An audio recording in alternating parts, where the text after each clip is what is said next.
we always had a game plan of an exit strategy of what we would do, and we said we would run the business for 10 years. That's since we bought it. When we purchased, the solicitor we purchased through, when we were signing all the paperwork and everything, he said the only advice I would give you is have your exit strategy before you finish signing. Just always have that exit strategy before you start.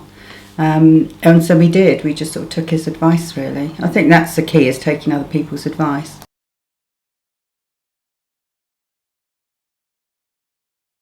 We always just assumed that because of the nature of our business that it would only be attractive to a like company.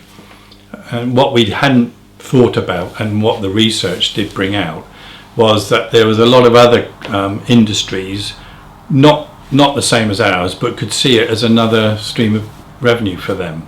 So that was the sort of the blinkers off bit, that we were very narrow, thinking we've got to sell to somebody that's already doing what we're doing, and not that there's other industries out there that would be interested in taking up another revenue stream. What we found when we started in discussion with you was that the lists of companies that you had identified as potential buyers was so much wider than we'd even dreamt of. We just thought you'd come up with a list of competitors that in effect we knew about, and therefore you would just target those.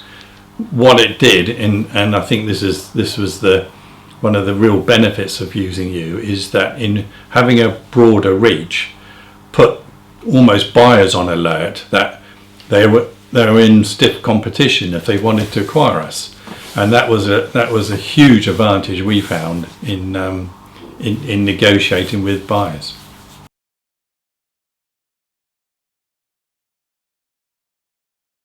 Don't do it yourself. You've got to use a professional company that's used to doing this.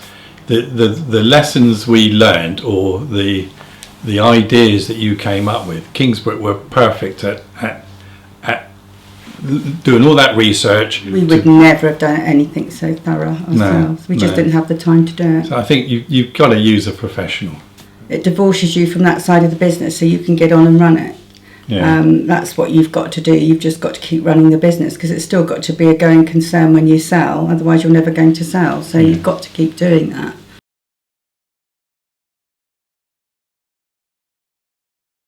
The most difficult aspect of selling is the end part. Yeah, it's first of all, you've got to depend on each company's circumstances, but we wanted to try and keep it secret from our staff, trying to go through the finalising process whilst the buyer comes in and does their due diligence, and not let on to customers and staff that that's what we're doing. Did make it quite stressful towards the end. And the buyers at the very end started throwing curveballs and deal breakers and all sorts of things at us to, I don't know, get the price down, I suppose, didn't they? Fortunately, we had other buyers in the pipeline, so it wasn't the be-all and end-all, but we'd gone so far down the road. We were, well, the fact that when the buyer that we were going with, when it sort of started to get a bit hairy towards the end, we always had in the back of our minds that we had other buyers that you'd found for us, and they were still keen, and they would have knocked the competition out at a moment's notice. It was just the fact legally we'd gone so far down, but it was always there in the back of your mind, so that was a huge comfort that we had that.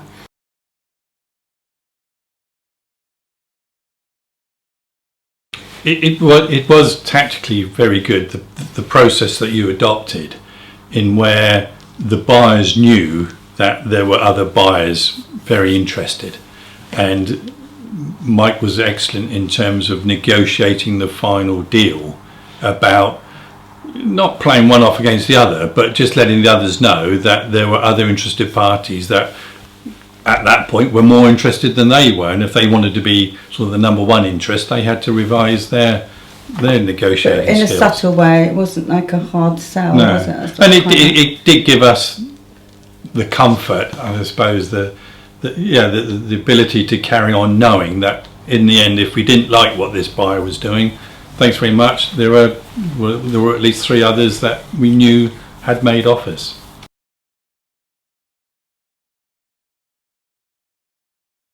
Having someone that we could always ring up any time, we could meet. I mean, a number of times we met sort of in a pub outside Basingstoke or something, so it was away from the office.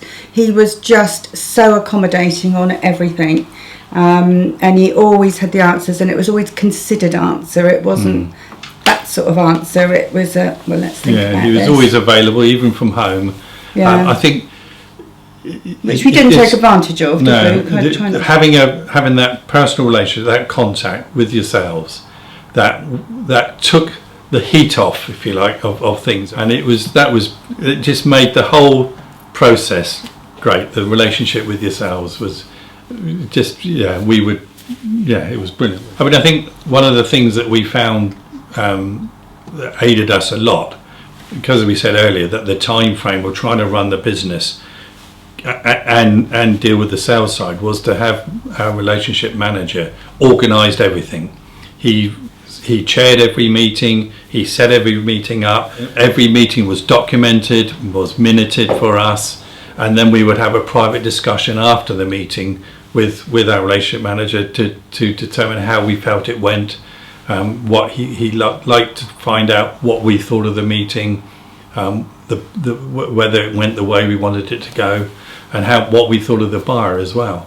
So it was that management of the whole process. He literally took control of it all and held us by the hand all the way through. Yeah, and pre-meetings he would sort of say, well, look, this is the way I'd like it to go. You say this sort of thing. Make sure you get that point over when you're actually talking to them. So there was always that little bit of coaching beforehand. It was just lovely to have a facilitator there. If it got a bit, not heated, but if it got difficult, he was there to sort of smooth it through.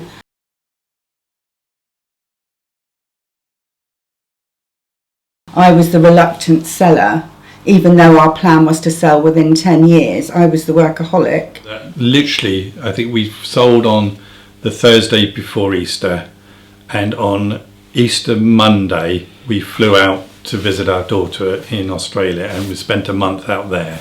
That helped us in our start of our mindset of not having to go to work. And then by the time we came back, we were chilled enough to then think, right now what do we do? I think you'll be the first to admit that you wished we did it sooner. Oh yeah, absolutely. When you run a business, it's 24/7, whether it's only open 9 to 5, it's 24/7. And I don't think you realise the low level stress that's there all the time. You just don't realise most of it. You deal with the peaks and troughs, but there's always a level of stress there somewhere. And then once it's gone, it's gone. It's like amazing.